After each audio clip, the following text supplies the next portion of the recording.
We're here in the Cafe Revival in George Street, doing an interview with Robert Cohen. Hello, Robert. Hello, Chris. And Robert's got a show on in the Fringe, so if you could just briefly tell us what it's about, Robert. Yes, it's called High Vis. It's about a traffic warden called Quint, who is a man under siege. He's being stalked by a man, or man, woman, who knows, but someone apparently has it in for him, stalking him with an air rifle. And so Quint is reluctantly allows himself to be taken off frontline duty and is presenting a series of training lectures back at base, and that is the basis of the show. Well, that's nicely succinctly put, Robert. And so let's just get the plug details out of the way. When's it on? Where's it on? How much does it cost? It's on at the old courtroom in Church Street in downtown Brighton. It's on from the 9th to the 12th of May. It costs £8 or £6 for concessions. Students, old folks, unemployed, equity members, etc., etc. Okay, excellent. Well, I think it's interesting. Obviously, people will guess from your last name, Robert, that you're Jewish heritage, and you've chosen to do a show about a persecuted man. I find that quite an interesting connection. Oh. Has that occurred to you before?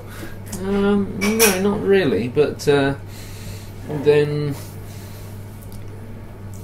not sure how much he is really persecuted. There's a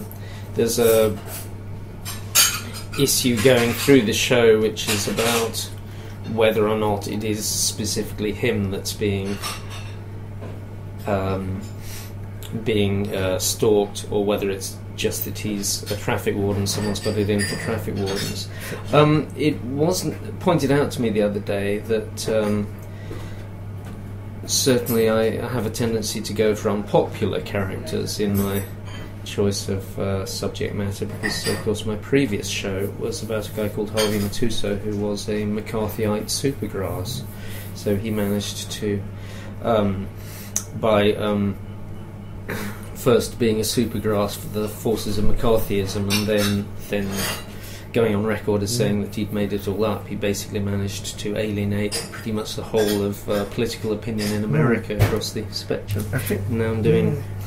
I think that's interesting, because often actors like to play the opposite of them. So often you'll find actors have self-esteem problems, like to play high-status characters. And I think because actually, I've known for years, you're quite a warm, nice person. I think you actually, it's quite nice to indulge the bad side of your character. I think we enjoy that. It's letting loose some things maybe that you sort of censor occasionally. I think it's quite good fun for an actor, if you're essentially a good person, to play somebody really nasty. And I think they're always more fun villains, aren't they? I know he's not quite a villain, but I think that's probably what's attracting you to these parts, Robert. Possibly, yes. Although what's interesting, I mean, unquestionably the kind of impetus for this project was distaste for the kind of the whole kind of post-Thatcherite political thing, where you have a Labour council, as was, basically privatising the streets and turning over a big area of tax collection, which essentially is what it is, to the private sector. And then, of course, there's the more basic thing of getting parking tickets, which of course annoys everyone. But what I've found with this is that, as I have written the thing, I have warmed more and more to this utterly reprehensible character. Reprehensible not because he's a traffic warden per se, but because he is an obnoxious character. That's meant to be part of the humour, that he's sort of kind of horrible, and yet for me the sort of like human side comes out inevitably. I think for me, if I was to give him that job, I think just spending a whole day in polyester would drive me mad as well. Yeah. It's those kind of hideous uniform. But the it's an interesting thing about the whole. It's called High Vis, and there is this thing about people getting a high vis jacket and putting it on, and somehow feeling that they put on instant authority with the High Vis. Yeah, that's interesting, because I think if I was to put on a traffic warden's uniform, I'd feel like I'd had a target painted on my back. Yeah. I'd feel the opposite. I'd feel quite vulnerable that people would identify me as a hate object, which is obviously part of what's going on here. Well, back at the beginning of the year, I went out in the street in costume to take some pictures of myself, because I needed some kind of emergency headshots for publicity deadlines and stuff. And I was just standing out there in the middle of the drive in Hove, taking pictures of myself between the line of cars and feeling very vulnerable, because I thought, close up, you can see it's not a real traffic warden's uniform, but from a distance, I think it looks quite authentic. Yes, I had a strange similar experience once where I was playing an old tramp in Oxford in a short film and nearly got arrested by the police. Yeah. And as somebody rushed out and explained I was in a film, I remember these policemen driving away with their thumbs up going, "Well done, you're really convincing." You see, that would have been great, but I was about 10 seconds away from being handcuffed and taken away. Yeah. But what sort of what was it? Why did you decide, to pick this unpopular character? What sort of inspired you to start the piece, Robert? I've had a long-term kind of desire to write a sitcom about this whole traffic thing, because there are kind of many levels of it, which I think, you've got the people at the coal face, but you've obviously got things going on at kind of white collar level between management of private companies and people from local councils and stuff.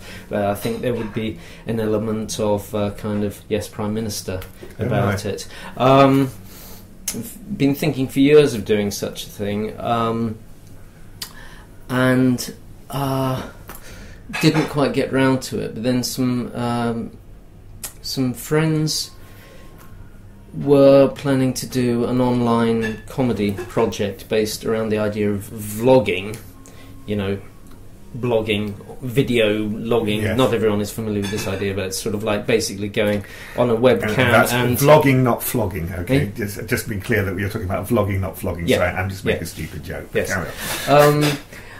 People, putting over their humble opinions directly to the world of the internet.